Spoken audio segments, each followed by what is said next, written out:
উমর রাদিয়াল্লাহু আনহু আমিরুল মুমিনিন, ইসলামের দ্বিতীয় খলিফা। রাতের বেলা তাহাজ্জুদ পড়তেন, আবার রাতের একটা অংশ অল্প একটু বিশ্রাম নিতেন, নিয়েই আবার বের হয়ে পড়তেন জনগণের খোঁজখবর নেওয়ার জন্যে। দেখছেন যে এক মা চুলার উপরে হাঁড়ি বসিয়ে রেখেছে, হাঁড়িতে কিছু নাই, বাচ্চাটা কাঁদছে। গল্পটা জানেন না? এটা প্রসিদ্ধ গল্প, কিন্তু প্রসিদ্ধ কাহিনী, বিভিন্ন কিতাবে এসেছে। তো তিনি গিয়ে জিজ্ঞাসা করলেন, কি সমস্যা, বাচ্চা কাঁদছে কেন, খাবার কোথায়? এই মহিলা বলছে, ওয়াল্লাহি হাযা বাইনি ওয়া বাইনা উমর, আল্লাহর কসম করে বলছি এই অবস্থাটা আমার ওমরের আর আল্লাহর মাঝখানের ব্যাপার। মানে এ অভিযোগ করছে আল্লাহর কাছে ওমর সম্পর্কে রাদিয়াল্লাহু আনহু।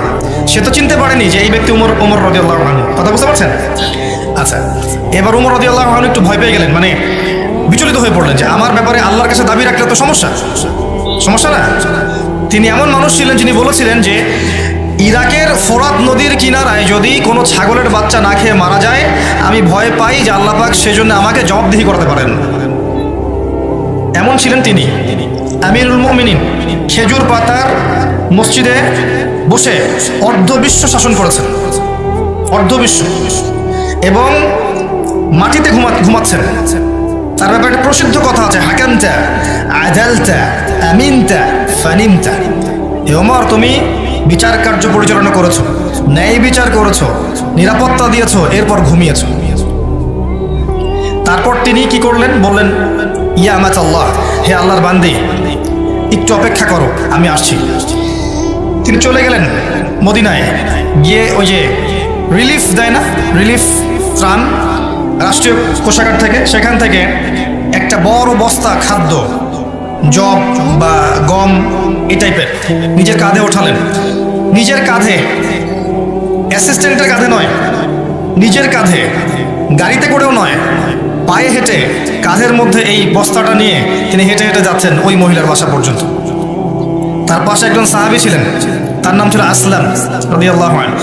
ইনি বলছেন যে, ইয়া আমিরুল মুমিনিন আনা আহমিলু, হে আমিরুল মুমিনিন, আমাকে দেন, আমি বহন করছি।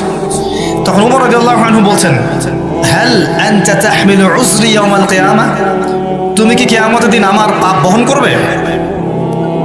তুমি কি কিয়ামতের দিন আমার পাপ বহন করবে, আমার বোঝা বহন করবে? আজকে এটা চাচ্ছ তুমি আমার কাছে? নিজে কাঁধে করে নিয়ে গিয়ে ওই মহিলাকে দিলেন, নিজের হাতে রান্না করে বাচ্চাগুলোকে খাওয়ালেন। এরপরে গিয়ে আল্লাহর কাছে কেঁদে কেটে দোয়া করলেন, আল্লাহ, তুমি আমাকে যে দায়িত্ব দিয়েছ, আমি হয়তো দায়িত্ব পালন করতে পারছি না, তুমি আমাকে ক্ষমা করে দাও। আমি কিভাবে আপনাকে বুঝাবো যে এগুলো হচ্ছে ইসলাম? ইসলামের এই সৌন্দর্যগুলো দেখে হাজার হাজার অমুসলিম ইসলাম কবুল করেছে।